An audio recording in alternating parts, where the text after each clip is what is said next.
د تحصیل مندن پاکال ډیری ګراوند د آل بونیر کرکټ میله سر ته ورسېده. په فینل میچ کې د زوار انسټیټیوټ ټیم د چروړی ټیم ته د سختې مقابلې نه وروستو په 2 رنزه ماتې ورکړه او غټه ټرافي یې په خپل نوم کړه.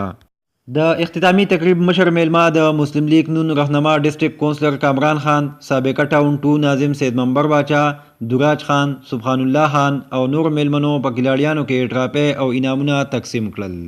غټه ټراپي د زوار انسټیټیوټ کپتان جنید خان او وړه ټراپي د چروړی کپتان انور ترلاسه کړه. په ټورنمنټ کې په غوره بیټسمین ټراپي مراد خان، ښه بالر ټراپي انعام او مین اف دی میچ ټراپي اسامه ترلاسه کړه. اختتامي تقریب ته د وینا په وخت مشر میلمه کامران خان وویل چې لوبې د روغ صحت ضمانت دی او همداسې ټورنمنټونو نه ښه کلاړیان راوځي چې بیا ملکي او غیر ملکي ټورنمنټونو کې د ملک نمایندګي کوي. هغې زیاته کړه چې په بونیر کې د ټیلنټ کمی نشته خو مواقع ورلا پکار دي. زموږ نوجوانان الحمدلله خدای داسې را رسولي دي چې زموږ د بونیر نوم روښانه طرف ته روان دی. په انډر 19 کې ابلوز ما اخبار کتو زموږ د چغرزو د خاورې یو الګ سلیکټ شوی دی په کرکټ ټیم کې چې هغه تللی دی او زموږ انډر 19 د چنار یو الګ دی زموږ د کلي الګ دی هغه هغه سلیکشن لپاره تللی دی.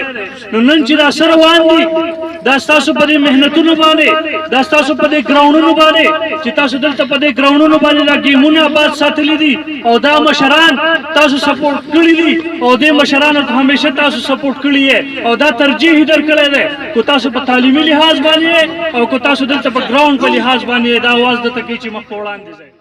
سبحان الله خان وویل چې داسې رنګ پروګرامونه د امن مینې او ورورولۍ ذریعې دي او په معاشره کې د امن زیری دی او دغسې پروګرامونه کوي په هغه علاقه کې مینه وي، په هغې کې صحت وي، په هغې کې یووالی وي، په هغې کې یو بل سره ډېر نزدېکت وي.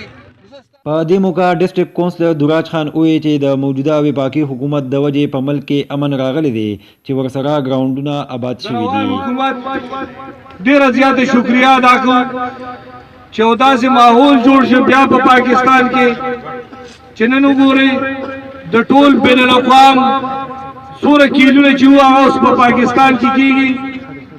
کرکټ خو زموږ لوبې کو ذهني دي او کو جسماني د روغ صحت ضمانت دی خو ولې د بده مرغه په یوسي مخلنۍ کې د ګراوندونو د نشوالي له وجې کلاړیان په اجارو ګراوندونو اغستو باندې مجبوره دي. عمران بونیری، مندن نیوز، کال ډیری، بونیر.